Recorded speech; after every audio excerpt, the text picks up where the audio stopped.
Wis, cukup le anggone Tapa Semedi. Nggih, Pak.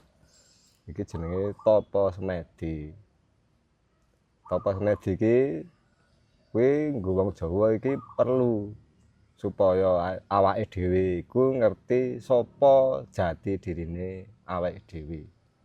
Wong Jawa iku kudu ngerti sedulur papat, pancer lima. Nggih. Sakmenika tujuanipun nggih menapa, Pak? Men awake dhewe iki iso sareh ngadepi Nggih. kahanan apa wae.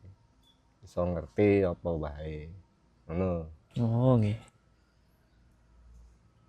Mula padha weruh yadyan ora ngerti watesipun kuwat amrih saged budidaya mami.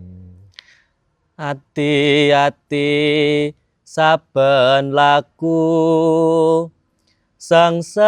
sangsaramu datan nasor. Ya, wis cukup ya. Nggih, Pak.